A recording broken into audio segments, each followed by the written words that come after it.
জোড়া গোল করার পর ক্রিস্টিয়ানো রোনাল্ডো, আমি মহাশূন্যে গেলাম। নিন্দুকেরা প্রচার করল আমার পায়ের নিচে মাটি নেই। হ্যাঁ দর্শক, সমালোচকদের জবাব এবং নিন্দুকদের মুখে কিভাবে চুনকালি মেখে দিতে হয় সেটা বেশ ভালোভাবেই এদিন উজবেকিস্তানের বিপক্ষে দেখিয়ে দিয়েছেন ক্রিস্টিয়ানো রোনাল্ডো। ম্যাচের মাত্র 6 মিনিটেই নিজের প্রথম গোলের দেখা পেয়েছিলেন। এরপর ম্যাচের 17তম মিনিটে 2-0 গোলে এগিয়ে যায় পর্তুগাল। লুনো মেন্ডেনেসের দারুণ এক ফ্রিকিকে ব্যবধান দ্বিগুণ করে পর্তুগিজরা।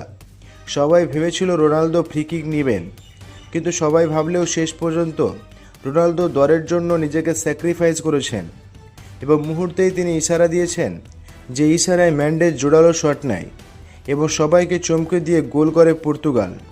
এরপর 20 গজ দূর থেকে দারুণ এক গোল করে 1 গোল পরিশোধ করেছিলেন উজবেকিস্তান, কিন্তু পরে দেখা যায় ভিআর চেকে গোলটি বাতিল করে দেওয়া হয়, কারণ গোল করার সময় পর্তুগিজ ডিফেন্ডার্স জোয়া কানসেলোকে ফাউল করেছিলেন উজবেকিস্তান, যে কারণে ভিআর চেকে গোলটি বাতিল করে দেওয়া হয় এবং উদযাপন শেষে হতাশ হয়ে পড়ে উজবেকিস্তান।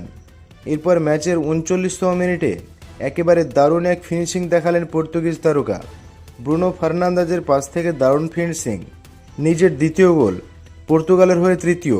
প্রথমার্ধ শেষ, দ্বিতীয় অর্ধে আরও একটি গোল পায় পর্তুগাল।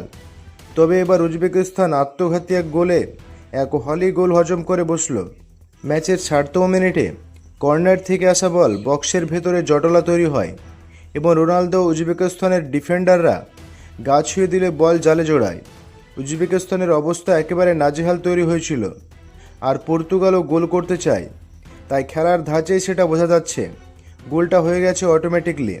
এরপর ম্যাচের 87তম মিনিটে বক্সের ভেতরে ফাঁকায় ডান পায়ের শট রাফালোর, বলটা একেবারে ঘুরতে ঘুরতে উজবেকিস্তানের জালে গিয়ে জড়ায়।